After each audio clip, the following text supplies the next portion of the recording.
But going back now to the Arab Spring for you this evening as our special coverage continues, let's turn to London for some more insight from Dr. Marcus Papadopoulos, editor of Politics First magazine. Thanks for being with us this evening. The first uprising in Tunisia began over a year ago and saw President Ben Ali flee the country. Now that free elections have been held, do Tunisians truly have something to celebrate for this new year? Well, I think it would take a very brave political commentator to try and predict the future, especially of a region like the Middle East. But on the positive side for Tunisia, it suffered the least amount of bloodshed and violence of all the countries which were involved in the Arab Spring, or the Arab Awakening as perhaps it should be called. And its recent parliamentary elections, they went smoothly. However, I would add a note of caution, perhaps a caveat, that looming in the background over Tunisian politics, and indeed in other Arab countries, is Islamism. The party which won the most seats in the recent parliamentary elections in Tunisia is an Islamist party, and it is alleged to have had, at some point, links to Al-Qaeda. So I would be careful about labelling Tunisia a success story. I think we need to concentrate more closely on what will be happening in the next year in Tunisia. Dr. Papadopoulos, it's Kevin Owen here. Thanks for being with us. I'd like to focus on Egypt now, get your thoughts about that for a minute. Former President Mubarak, of course, on trial. We've all seen that, and the country's in the middle of its parliamentary elections right now. But, of course, what we've also seen is that in recent weeks there have been new protests met by a military crackdown that's left more than a dozen people killed. Why is there still little sign, do you think, of peace nearly a year after that revolution all started? Well, you know, Egypt really epitomises the definition of a Pandora's box.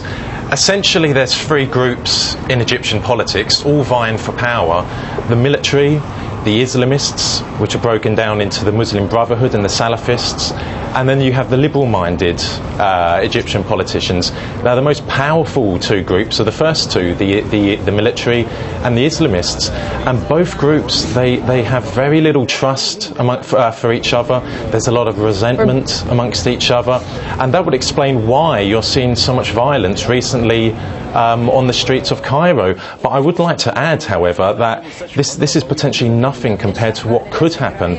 It would appear that the Muslim Brotherhood is on the verge of coming to power, and of course, if it did come to power, what would be its stance towards Israel? A state that the Muslim Brotherhood doesn't recognise, a state that it resents.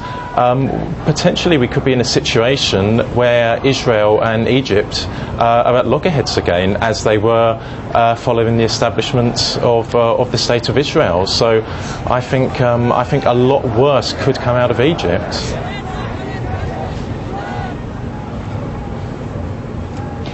It's Anissa again. I'd like to focus on Libya, if I could. Colonel Gaddafi is no more, of course. Although the country is now run by some of his former allies, tensions are on the rise between tribal groups who were kept largely at bay during the Gaddafi era. Will Libya's new rulers be able to cope? Well, I mean, the NTC was always a peculiar organisation. It was made up of so many different groups, and the only thing they had in common, these groups, was that they hated Gaddafi. And, you know, far from being, the conflict in Libya, far from being a war between authoritarianism and freedom, it was actually a tribe against tribe war. And so far we can see that the NTC hasn't achieved what it set out to achieve. In Tripoli, for example, there's armed militias who are refusing to put down their weapons. And also as well, we are hearing disturbing reports and accounts that Al-Qaeda has achieved a presence in Libya, which of course it couldn't do when Colonel Gaddafi was in charge of the country. And so I think it's quite worrying, and the early signs demonstrate that the NTC really isn't in control of the country. And I'd also like to add as well that, a few weeks ago it was reported that Al-Qaeda flags were flying from NTC buildings in Benghazi. I would like to see politicians in America, Britain and France publicly asking why on earth Al-Qaeda flags are flying in a major Libyan city. I think it's very worrying. Doctor, a final thought from you, if we may, about Syria, with thousands of people reportedly killed there in the crackdowns on demonstrations since March. Some are suggesting the country's on the brink of civil war. What's pushing the conflict along, do you think, and what will solve it now? Undoubtedly, the opponents of President Assad have taken a lot of encouragement from what's happened in Tunisia and from what's happened in Libya. But it'd be very difficult to not believe that the hand of America is not at play in Syria. Remember, Syria and America have very difficult relations, and it would certainly be in the interest of America and other Western countries for President Assad to fall. In regard to how can it be sorted out, well, there's positive steps that have happened recently. We now have observers in the country from the Arab League who are reporting candidly and are not really saying the things that the Syrian opposition want to hear, and also the things that Western politicians don't want to hear.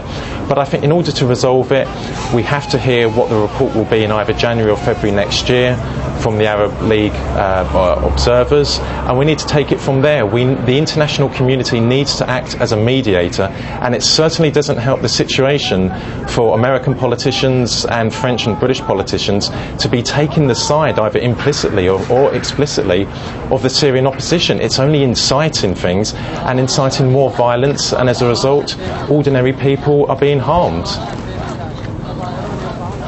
All right, Dr. Marcus Papadopoulos, editor of Politics First magazine, live with us on the line from London this New Year's Eve. A very happy New Year to you, arriving there in London in about 4 hours now.